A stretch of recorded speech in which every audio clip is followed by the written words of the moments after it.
Welcome back. You are listening to the home of forbidden romances. Prepare yourself, because tonight's story will leave you breathless. The gun barrel was cold against my forehead, a perfect circle of freezing steel, but it was nothing compared to the terror in his eyes. "Where did you get this?" Cashin Vane whispered, his voice fracturing like ice under pressure. The most feared man in the city, the alpha of the Vane Syndicate, a man who had executed traitors without blinking, was shaking, visibly shaking. The small, velvet-wrapped box in his hand seemed heavier than the pistol in his other. He wasn't looking at me with the rage of a killer, but with the desperation of a drowning man seeing a ghost. The silence of the penthouse was deafening, amplified by the howling Christmas blizzard raging outside the floor-to-ceiling glass. "Answer me, Julian," he roared, the composure of the devil of downtown shattering completely. "This was burned. It was destroyed 20 years ago. How did you find it?" I didn't flinch. I couldn't. I had waited 10 years, endured debt, servitude, and the crushing weight of his forgotten memories for this exact moment. I looked past the gun, straight into the chaotic storm of his gray eyes. "I didn't find it, Cashin," I said softly, my voice steady despite the weapon pressed between my brows. "I kept it." Chapter 1. The Glass Fortress. To understand why a simple music box could bring a Mafia don to his knees, you have to understand the silence of Cashin Vane. I had been working as his personal assistant, a glorified title for a debt slave, for 3 years. My father had gambled away our family's bakery and my future, leaving me as collateral to the Vane Syndicate. Most debtors ended up in the warehouses or the street corners. I ended up in the sky, in the penthouse suite of the Obsidian Tower, serving the devil himself. Cashin was a masterpiece of intimidation. He was tall, with broad shoulders that carried the weight of a criminal empire and a face carved from marble, beautiful, cold, and unyielding. He moved with the predatory grace of a panther, silent and lethal. In 3 years, I had never seen him smile. I had seen him break fingers, order hits, and negotiate multi-million-dollar deals with Russian oligarchs, all with the same bored, icy detachment. But I knew something the others didn't. I knew the nightmares. My quarters were adjacent to his. The walls were thick, soundproofed against the city, but not against the screams that tore through the master bedroom at 3 a.m. I would lie awake, listening to the muffled sounds of a grown man thrashing against his own memories. The staff whispered that he had no soul, that he was born from darkness. They were wrong. He wasn't born of darkness. He was forged in fire. A fire that I remembered, even if he didn't. It was December 24th. The city was draped in white, the lights of the skyline twinkling like mocking stars below us. The penthouse was sterile. No tree, no garlands, no warmth. Cashin hated Christmas. To him, it was just another day of logistics, though usually bloodier than the rest. "Schedule," Cashin demanded, walking into the living area while adjusting his cufflinks. He wore a charcoal 3-piece suit that cost more than my life was worth. His silver hair was slicked back, revealing the sharp, aristocratic lines of his face. Meeting with the Triad at noon. Inspection of the docks at 4. And the annual charity gala at 8. I recited, holding out his espresso. I kept my eyes lowered. It was a survival instinct, but also a necessity. If I looked at him too long, he might see the longing I tried to bury. He might see the boy from the orphanage who used to hold his hand. "Cancel the gala," he said, taking the coffee.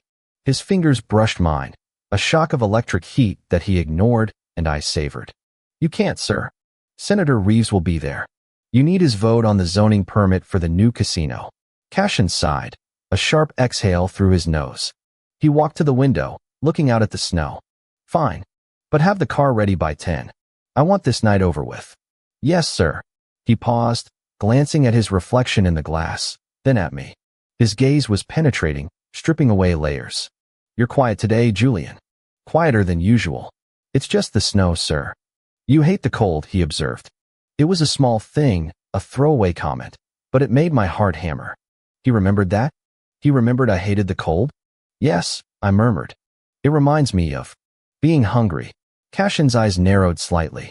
For a second, a flicker of something, recognition, pain, crossed his face, but it was gone as quickly as it came, replaced by the mask of the alpha. "Make sure the heating in the car is maximized." I don't need my assistant shivering while I'm trying to intimidate the triad. It looks unprofessional. Understood. He didn't care about my comfort. He cared about his image. That's what I told myself. That's what I had to believe to survive the proximity to the only man I had ever loved. The man who looked at me every day and saw a stranger. Chapter 2. Echoes in the Ash. The meeting with the triad was a bloodbath averted only by Cashin's terrifying reputation. I stood behind him, the silent shadow, holding the briefcase while men with dragon tattoos fingered the triggers of their submachine guns. Cashin didn't even blink.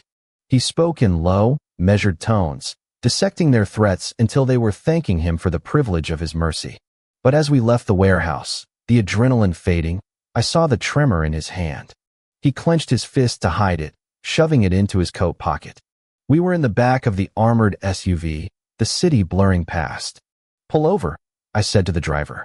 Cashin snapped his head toward me. "Excuse me." "The antique shop on 5th. "Pull over." "Julian," Cashin warned, his voice dropping an octave. "I am not in the mood for your whims. We have a schedule. We have 30 minutes before the docks. Please, sir. It's for the gala. A tie clip. Yours is scratched." It was a lie. A flimsy one. Cashin stared at me, his gaze heavy. He could have fired me. He could have had the driver throw me out into the snow. But he tapped the partition. 5 minutes. I scrambled out of the car before the vehicle had fully stopped, rushing into the dusty, bell-chiming warmth of old-world curiosities. Mr. Abernathy was behind the counter, polishing a brass telescope. He looked up, his eyes widening as he saw me. "You have it?" I asked, breathless. "I do," the old man said, reaching under the counter. "Took me 6 months to fix the gear mechanism. The fire damage. It was extensive, son. I had to reconstruct the cylinder almost from memory." He placed it on the counter. It was a small wooden box, scorched black on one side. The varnish bubbled and peeled. It looked like trash. But to me, it was the holy grail. I ran my thumb over the scorched wood. "Does it play?" "Like the day it was made." I paid him every cent of the bonus I had secretly saved for 2 years, plus the watch my father had left me. It was everything I had. I tucked the box into my inner coat pocket, against my heart. It felt hot, like a living coal. When I got back to the car, Cashin was on his phone, looking annoyed. He hung up as I slid in. "A tie clip?" he asked skeptically, eyeing the bulge in my jacket. "They didn't have what I was looking for." I lied again. He studied me, his eyes drifting to where the box lay hidden. For a moment, the air in the car grew thick. He leaned in, invading my personal space, his scent of expensive scotch and gunpowder overwhelming my senses. "You're hiding something, Julian." "I don't like secrets. Secrets in my organization tend to get people killed." "It's not a secret that concerns business, sir. Everything you do concerns my business. You belong to me. Your time, your debt, your life. Until that ledger is cleared, you don't get to have secrets." His possessiveness was a double-edged sword. It was meant to be a threat, a reminder of my station as his property. But God help me, it sounded like he cared. Like he wanted to own me not just for labor, but for something else. "It's Christmas Eve," I said, meeting his gaze. "Everyone is allowed one secret on Christmas Eve." Cashin scoffed, leaning back. "Christmas. A holiday for fools who believe in miracles." "Do you believe in miracles, Cashin?" The name slipped out. "Not sir. Not Mr. Vane." The driver stiffened. No one called him Cashin. Cashin froze. He turned his head slowly, his eyes dark voids. "What did you call me?" My heart slammed against my ribs. I apologize. "Sir." He held my gaze for a long, agonizing minute. "Don't make that mistake again." But he didn't punish me. He turned away to look out the window, but I saw his reflection.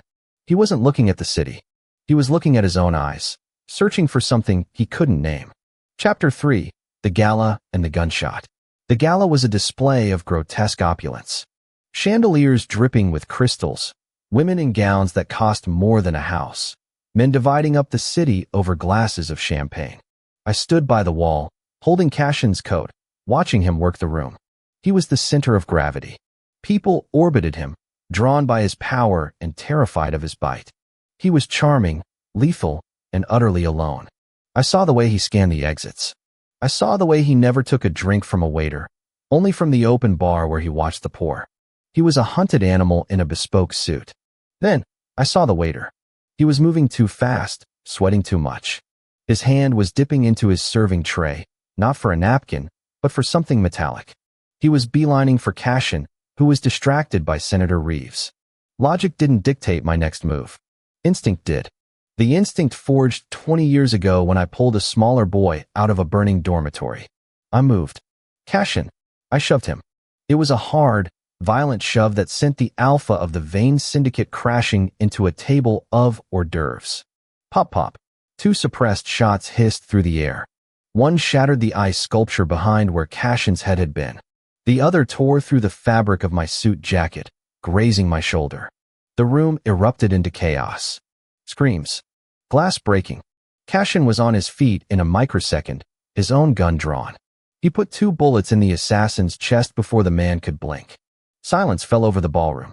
The scent of cordite mixed with expensive perfume. Cashin didn't look at the dead man. He spun around, his eyes wild, searching. When he saw me clutching my bleeding shoulder, the color drained from his face. Julian. He was at my side instantly. He didn't check the perimeter. He didn't shout orders at his security team. He grabbed me, his hands, usually so steady, trembling as he pulled my hand away to check the wound. You idiot, he hissed, his voice raw. You stupid, suicidal idiot. Is the senator okay? I asked, my vision blurring slightly from the shock. To hell with the senator. Cashin roared. He ripped off his tuxedo jacket and pressed it against my shoulder. Get the car. Now. Anyone who blocks the exit dies. He hauled me up, his arm wrapped tightly around my waist, supporting my weight. For the first time in 3 years, the physical barrier was gone. He was holding me like I was precious. Like I was something he couldn't afford to lose. Stay with me, Julian. He commanded as we moved through the panicked crowd. That is an order. You do not die on me. Do you hear me? I'm fine. I mumbled, though the floor was tilting. Just a scratch. Shut up, he snapped, but there was no venom in it. Only panic. Chapter 4. The Truth in the Dark. Back at the penthouse, the private doctor had come and gone. The bullet had merely grazed the deltoid, stitches and antibiotics, but no permanent damage. I sat on the edge of the leather sofa, shirtless, a bandage stark white against my skin. The adrenaline had faded, leaving a throbbing ache and a heavy exhaustion. Cashin stood by the fireplace. He hadn't spoken since the doctor left. He had poured himself a drink, but hadn't touched it. He just stared at the flames of the gas fire. Why? He asked finally. He didn't turn around. Why what? You're a debtor. You're an employee. You're not a bodyguard. You're not paid to take bullets. He turned then, his expression unreadable. Why did you do it? Because you were in the way of the bullet, I said simply. That's not an answer. He walked toward me, looming over the sofa. People don't sacrifice themselves for their bosses, Julian. Not in this world. In this world, they sell their bosses out to clear their ledgers. He sat down on the coffee table in front of me, forcing me to look at him. Who are you? I'm just Julian. No, he whispered. You knew the layout of the old orphanage. I heard you muttering about it in your sleep once. You hate the cold because of hunger. And tonight, you moved before I did. Nobody moves faster than me unless they know how I move. He reached out, his fingers hovering over the bandage on my shoulder. I have no memory of my life before the fire. You know that. The doctors call it dissociative amnesia. My brain erased the trauma to let me survive. He looked into my eyes, searching. But I feel like I know you. It drives me insane. Every time you walk into a room, I feel like I've lost something and found it at the same time. Tell me the truth. I swallowed hard. The moment was here. The precipice. I can't tell you, I said. But I can show you. I reached for my discarded bloody jacket on the floor. What are you doing? Cashin asked, tense. I dug into the inner pocket. The box was still there. Miraculously, my body had shielded it when I fell. I pulled it out. The velvet wrapping was stained with a drop of my blood. I peeled the fabric away, revealing the scorched, ugly little wooden box. I placed it on the glass table between us. Cashin stared at it. He frowned. What is this trash? My Christmas gift to you, I said. Open it.